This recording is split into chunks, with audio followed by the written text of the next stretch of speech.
যোৱা ৫টা বছৰত আমাৰ সমষ্টিত টিহু বিধানসভা সমষ্টিত কি আমি উন্নয়ন কৰিলোঁ। আমি মানে আমাৰ সন্মানীয় বিধায়কগৰাকীৰ নেতৃত্বত, সন্মানীয় মন্ত্ৰীগৰাকীৰ নেতৃত্বত কেন্দ্ৰীয় চৰকাৰে হওক বা ৰাজ্য চৰকাৰে হওক বিভিন্ন আঁচনি আমাৰ সমষ্টিত ইতিমধ্যে ৰূপায়ণ হৈছে। ৰাজহুৱা আঁচনিৰ লগতে ব্যক্তিগত যিবিলাক আমাৰ লাভাৰ্থী আছে, বিভিন্ন আঁচনি ইয়াত ৰূপায়ণ হৈছে। আমাৰ বিধায়কৰ ইচ্ছা বা আমাৰ দলৰো ইচ্ছা, বিগত ৫টা বছৰত ৰাইজে যি এখন দায়িত্ব এটা দিছিল, এই দায়িত্ব তেখেতে কি যে পালন কৰিছে কথাটো ৰাইজৰ জনোৱাটো আমাৰ দায়িত্ব লাগিব। ভাবি তেখেতৰ নেতৃত্বত আমি বিগত ৫টা বছৰত আমাৰ যিখিনি জনকল্যাণমূলক কাম ইতিমধ্যে সমাপন হৈছে, সেই কামখিনি আমি ইয়াত মানে লিপিবদ্ধ কৰিছোঁ, কৰি সমগ্ৰ টিহুবাহী ৰাইজৰ ওচৰত আমি বিলাই দিছোঁ। আমি এইকাৰণে টিহুবাহী ৰাইজক জনাব বিচাৰিছোঁ যে তেখেতেনো কি কৰিলে। বহুত মানুহে সমাজত কেতিয়াবা দেখা যায় যে কিনো কৰিলে বুলি প্ৰশ্ন এটা কৰে। এই প্ৰশ্ন কৰাৰ আমি উত্তৰটো আমি একেলগে দিব বিচাৰিছোঁ যে বিগত ৫টা বছৰত গোটেই সমষ্টিটোৰ প্ৰতিটো কোণত, প্ৰতিখন গাঁৱত, প্ৰতিটো চুবুৰীত বিভিন্ন আঁচনি আছে। ৰাস্তা ঘাটৰ কথা মই নকমে, আজিকালি ৰাস্তা ঘাট অতি সুন্দৰ হৈছে। এটা সময় আছিল যেতিয়া আমি ৰাস্তাৰ কাৰণে ভয় কৰিছিলোঁ, এতিয়া আমাৰ এনেকুৱা সময় হৈছে যে আমাৰ এটা সাহস হৈছে ৰাস্তাৰ কাৰণে। যিখিনি কাম আমি 1 ঘণ্টাত কৰিব লাগিছে, এতিয়া আমি 20 মিনিটত কৰিব পাৰোঁ, 15 মিনিটত কৰিব। ৰাস্তাৰ উন্নয়নৰ কাৰণে মঠ মন্দিৰত যথেষ্ট উন্নয়ন হৈছে, স্কুল কলেজত যথেষ্ট উন্নয়ন হৈছে।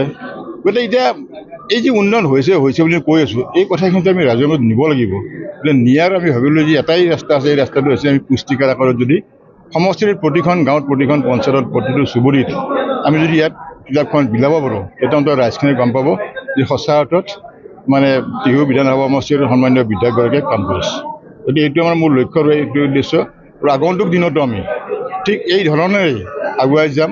আৰু আমাৰ বিশ্বাস আছে, আমাৰ কামখিনি যেতিয়া মানুহে পাব, জনগণে দেখিব, জ্যেষ্ঠ নাগৰিক দেখিব, জ্ঞানী গুণী ব্যক্তি দেখিব, নিশ্চিতভাৱে কোনোবা যদি বহিও আছিল তেওঁ নিশ্চয় ক'ব যে নহয়, আচলতে এইজন মানুহক চন্দন পাটোৱাৰীক আকৌ আমি দায়িত্ব দিব লাগে, বা তেখেতৰ নেতৃত্বত বা বিজেপিৰ নেতৃত্বত সন্মান্য ডক্টৰ হিমন্ত বিশ্ব শৰ্মা মুখ্যমন্ত্ৰী, সন্মানীয় আমাৰ প্ৰধানমন্ত্ৰী আদৰণীয় নৰেন্দ্ৰ মোদীজীৰ নেতৃত্বত ইমানখিনি আঁচনি হোৱাৰ পিছত আমি কি কাৰণত টিহু সমষ্টিত আমি পুনৰবাৰ বিজেপি প্ৰাৰ্থীক আমি জয় নকৰাম।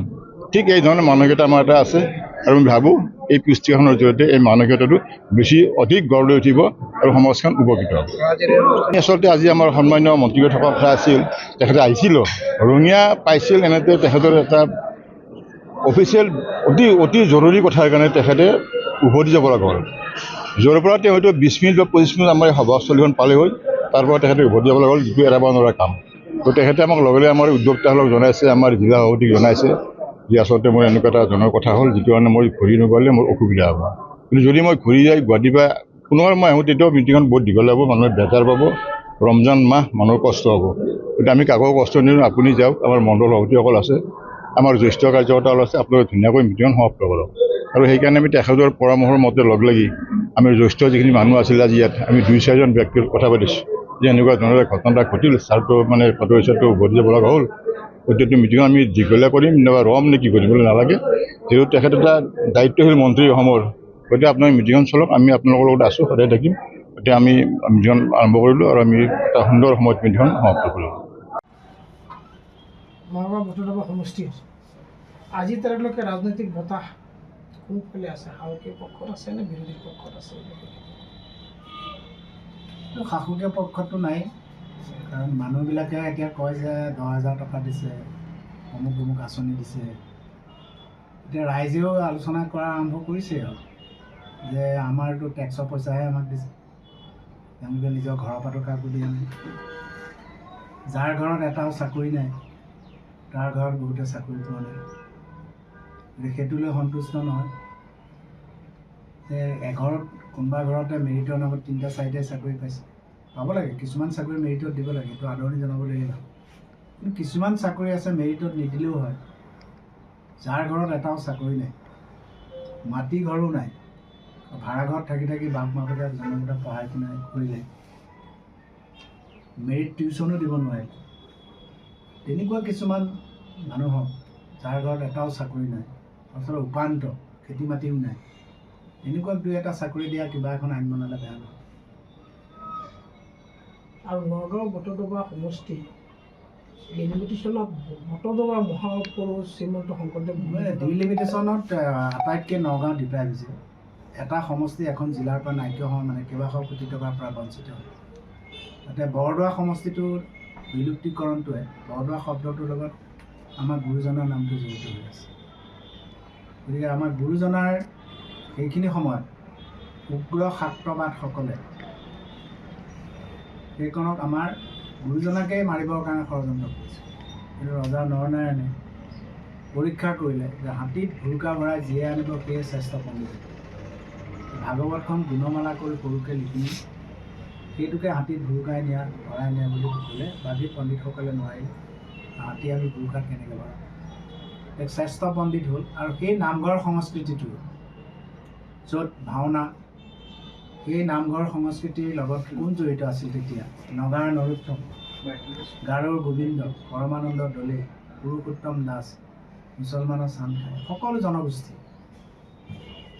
এই সংস্কৃতি ধৰ্ম বৈষ্ণৱ ধৰ্ম। বৈষ্ণৱ ধৰ্ম সনাতন ধৰ্ম মানে কি?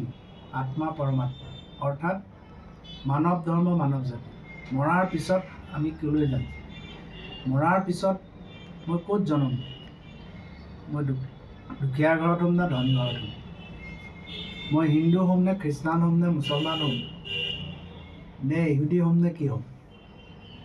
গতিকে সেই যিটো আত্মা আৰু চকুৰে যিমান দেখা যায় সেইবিলাকতে মানুহৰ পাপ নিহিত হৈ থাকে, সেইবোৰ অস্থায়ী।